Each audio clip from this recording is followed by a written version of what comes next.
Davom etamiz. 500 mg mis va alyuminiy qotishmasi mol miqdorida kaliy gidroksid eritmasida eritilib, to'liq eritilgan. Bu yoqda alyuminium fotometal o'sha ishqor eritmasida eriydi va 1340 mg kaliy tetragidroksid alyuminat hosil bo'lgan. Reaksiyani yozib oldik va mana shu tuz orqali sarflangan kaliy OHni massasini topdik. 560 mg, alyuminiy 270 mg, hosil bo'lgan vodorodni ham molni millimolda topdik, 15 millimol ekan.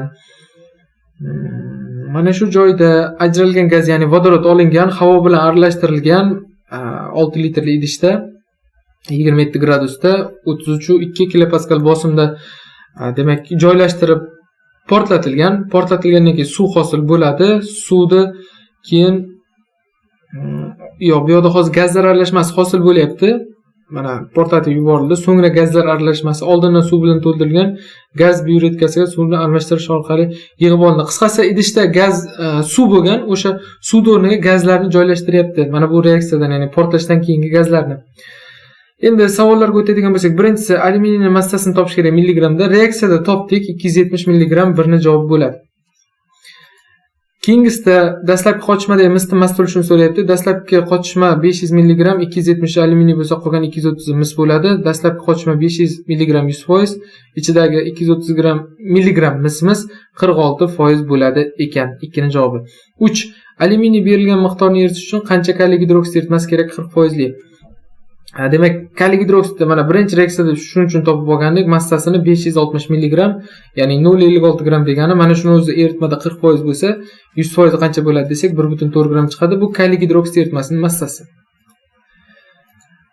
Shu joyda aytgancha, ba'zi bir savollar javoblari to'g'ri kelmasligi mumkin. Qaysidirlarni men deyarli hammasini desa bo'ladi. O'sha orqasidagi kaltiga tushmaydiganlarni muallifda o'zidan so'raganman. Qaysidiriga xato qilgan bo'lsam xatoyimda aytgan, to'g'ri ishlagan bo'lsam, ya'ni kitobda orqasida xato ketgan bo'lsa, o'shalarni ham aytgan.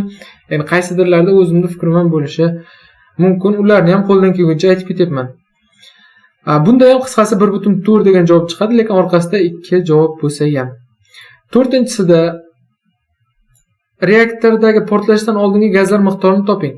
Qarang, PVTni inertiga tashlab yuboramiz va mana shu yerda gazlarning molini topadigan bo'lsak, ma'lumotlar qo'ydik. Temperaturani kelvinda olsa, mana shu joyda sal muammo bo'lishi mumkin. Ba'zilar temperaturada olib qo'yishi mumkin. Xayol bilan kelvinda olsak, qisqasi 0,08 mol chiqadi. Bu portlashdan oldingi, ya'ni vodorod hosil bo'lyapti kaliy gidroksid eritmasida eritilganda, o'sha va havo aralashmasi ikkalasi birgalikda havo bilan vodorod umumiy 0,08 mol ekan. Bizdan keyingi 5-sida so'rayapti, portlashdan keyin reaktordagi kislorodning massasini milligramda hisoblang. Umumiy 0,08 mol gazlar bor edi. Shuni mingga ko'paytirib millimolga o'tib oldik. 80 millimol gazlar bor ekan.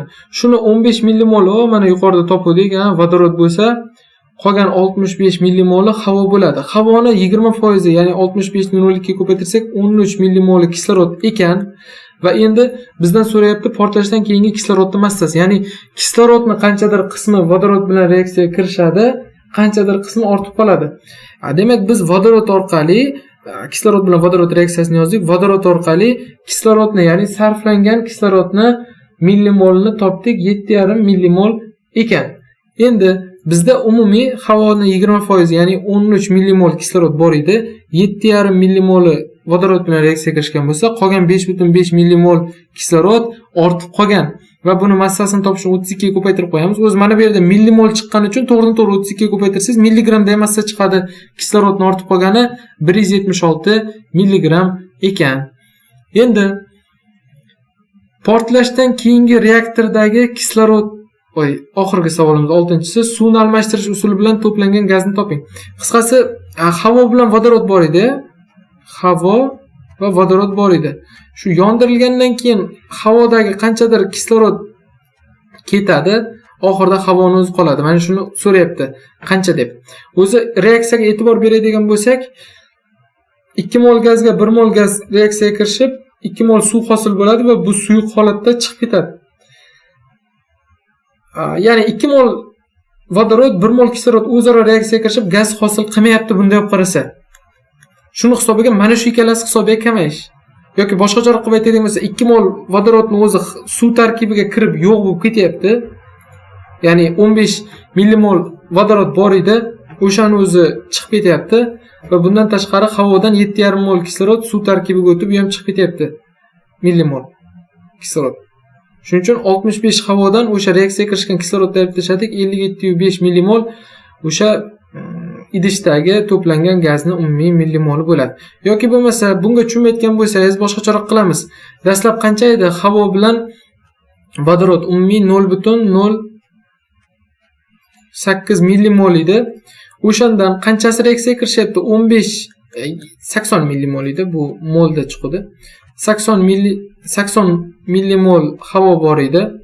Shuni ichidan 15 vodorod suv hosil qilyapti, 7,5 kislorod suv hosil qilyapti. Mana shu ikkala suv hosil qilib, nima bo'lyapti? Suyuq holatda eritmadan chiqib ketib qolyapti. Shuning uchun ikkalasini ayirib tashlaydigan bo'lsak, 57,5 chiqadi. Xohlang bu usulda, xohlang bu usulda umumiy bir xil miqdorda chiqadi. O'sha suvni almashtirish usuli bilan to'plangan gazlarning umumiy miqdori. Keyingisi kimyoviy reaksiya tenglamasin to'ldiring, reaksiyadagi koeffitsiyentlar yig'indisini toping. Endi bunda muammo bo'layotgani 2 bilan 3 bo'lishi mumkin. 2 bilan 3 da misol uchun men o'zimda ham 2 xil modda chiqib qoldi. Va javobga to'g'ri kelmadi. To'g'risini aytsam, men javobga qo'yib ishladim. O'zi odatda sizga koeffitsient berilyapti-ku. Odatda variantda faqat bir xil modda chiqishi kerak edi. Lekin bu yoqda 2 xil chiqyapti. Endi mayli, buni muallifni o'ziga ham hali bir yozib qo'yarman. Lekin bu narsani kitobda topolmadim. Faqat metanni turli xil bosqichlarda oksidlanishi natijasida o'sha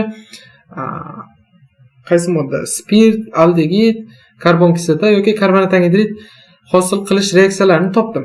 Endi shulardan balki muallif mana shu karbon kislota hosil bo'lishini tanlab olgandir. Shunda orqada javob bilan bir xil umumiy koeffitsiyentlar yig'indisi 9 bo'ladi ekan 2 ni o'zida. Uchinchisida butanni oksidlanishi, bu yoqda sirka kislota chiqadi, bilasiz, va suv hosil bo'ladi. Bunda ham demak boshqacha variant bor edi. Unda koeffitsiyentlar yig'indisi boshqa chiqadi, lekin javobda 13 bo'lgancha o'shanga moslab sirka kislota hosil qilib qo'ydim. Oxirgi savolimiz bertolli tuzi kalsiy ortofosfatni koks qum bilan suyuqlantirib olingan modda bilan qizdirildi. Qisqasi bu fosforni olish reaksiyasi bilsangiz kerak. Nechinchi bet yozilganini xohlasangiz yozib qo'ysangiz ham bo'ladi. Izohlarda qisqasi fosfor chiqyapti. O'sha bertolli tuz bilan kirishganda fosfor 5 oksid hosil bo'lyapti. Mana shu hosil bo'lgan modda mol miqdorida eritildi ishqorda.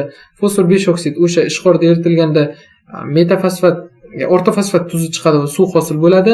Mana shunga 1 valentli metal nitrat qo'shilganda och sariq cho'kma hosil bo'ldi. Endi bilasiz, kumush fosfat bu fosfat ioni uchun, kumush ioni fosfat uchun reaktiv hisoblanadi. Kumush fosfat sariq cho'kma hosil bo'ladi. Bu degani metal fosfat eritmasiga kumush nitrat eritmasi qo'shilgan. Kumush fosfat cho'kma hosil bo'lyapti va metal nitrat hosil bo'lyapti.